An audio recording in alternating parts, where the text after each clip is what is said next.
O eto, pati si Sara Duterte na din pala, nakarating na din pala sa ating Vice Presidente yung tungkol dyan sa jet ski holiday ni Vice Ganda. Decision sa City Council of Davao. It has to be a majority decision. And Ano daw? Oh, game. again, wala ka ba kabasa sa joke or nakakita sa joke kung asa siya. Mahirap palang nabibiro itong mga DDS, ano? Mahirap mababardagol itong mga DDS. Nag-iiyakan. Ang balik persona ng grata si Vice Ganda. Natanong nyo na ba mga DDS si Vice Ganda kung ano ang reaction niya kung i-persona ng grata nyo siya? Diyan.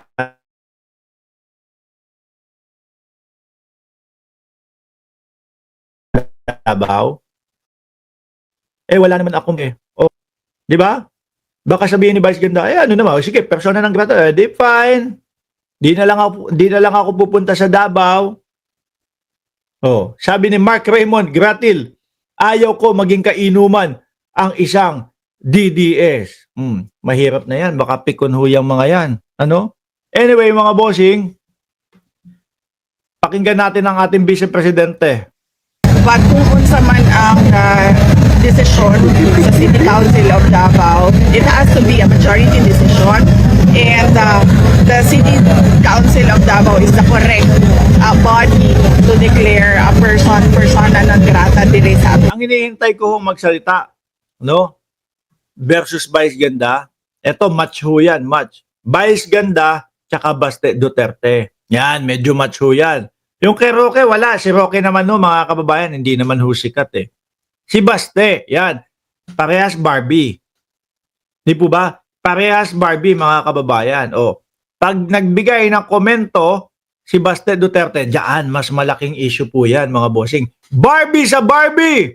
O, nagbabangayan. Pwede, ganun yung i-title natin. Nandiyan si paring Chris Angel. Parang ang ganda ng Davao Water World naman. Hindi ho. Yung sinabi ko ho mga kababayan, hindi ko naman ho minamaliit ang Davao. No? Kung meron akong 20,000 na pambili ng ticket, tapos tatanungin mo ko, saan mo gustong pumunta? Yang 20,000 mo, kasya pampunta ng Davao. No? Kasya din yan pampunta ng Hong Kong. Saan ka pupunta para mag-tour? Para tumingin ng magagandang mga tanawin? Sa Hong Kong ho ako, mga boss. Kasi kung ano po yung nakikita ko doon sa Maynila, yun naman din ang tingin kong makikita ko doon sa Davao ho, mga kababayan, parehas lang. Para maiba naman ho, Hong Kong. Di ba? Sabi ni Chris Angel, mas okay pa sa Singapore. Isa pa din ho yun. Halos kaparehos lang din po ng presyo ng ticket ng Singapore. Tsaka Davao, kung medyo magkakalayo man po, kaunting-kaunti lang. Di ba? Kaya dyan sa Davao, kung sino man yung kusyal na yon, tanungin mo si Vice Ganda kung apektado ba siya. Mga DDS, tanungin nyo si Vice Ganda kung apektado ba siya kasi nabawasan ng 150,000 yung kanyang followers. Tanungin nyo si Vice Ganda kung apektado ba siya doon sa inaarte yung persona ng grata.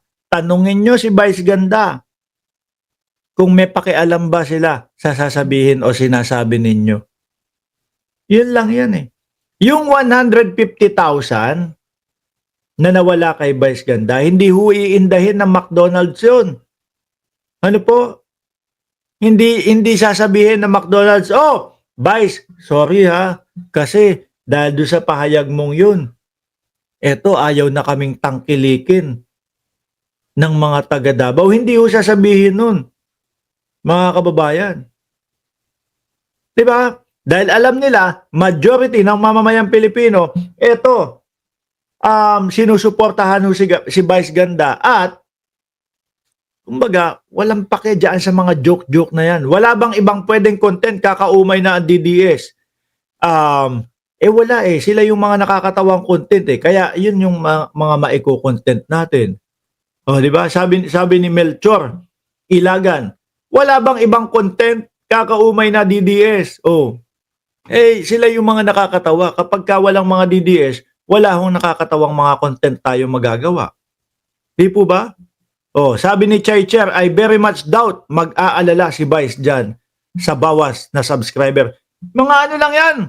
Mga sabihin mo ng 2 linggo hanggang 1 buwan. 2 linggo hanggang 1 buwan, balik na po yung mga nawalang subscriber ni Vice Ganda, mga bossing. Balik na ho yan sa 20 million ho, mga kababayan. Ito ang sinisigurado ko na kapag ka ho, mga boss chief amo sir, dumating na o napadala na sa ICC, etong tao na to, eto mukhang walang balikan ho, mga kababayan. Ano? Meron na palang plano ang PNP. Meron ng plano ang PNP, mga kababayan, kung sakali na lumabas ang warrant of arrest ni Batorni. Sabi ni JCAS, make my day. Tore! PNP has plans if ICC issue arrest order for De La Rosa. PNP has plans if ICC issues arrest order for De La Rosa. Tingin ko yung mga pinupuntahan ni Bato De La Rosa, nasusubaybayan na po ng PNP, mga kababayan. Yan ang nakikita ko dyan. Yung mga bundok-bundok na pinupuntahan niya, baka nasusundan na din ho siya dyan, mga boss chief amo sir. Ano? Tingin ko kung sakali na totoo yung sinasabing lalabas ang kanyang warrant of arrest sa Setyembre o Oktubre, mga boss chief amo sir, madali na lang din pong mahuhuli ito. Except kung magtatago o itatago ni Cheese si Bato de la Rosa doon po sa loob ng Senado. Pero hanggang kailan ho? Ilang araw, ilang buwan na pwede siya doon. Di ba? Malamang yung mga DDS mag-iiyakan na naman.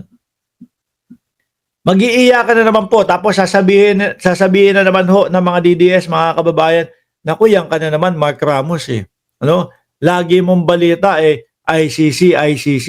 Lagi mong sinasabi may ICC na, may ICC, pero wala naman. Di ba yan din yung sinabi nyo kay dating Pangulong Duterte? Walang ICC. Guni-guni ko lang yung ICC. Pero nabigla kayo nung Marso 11. Biglang inaresto. Biglang nag-iyakan kayo. Tapos ang sabi sa inyo ni Harry Roque, magsilabas kayo ng bahay ninyo, pumunta kayo sa EDSA. Na sinagot naman po ni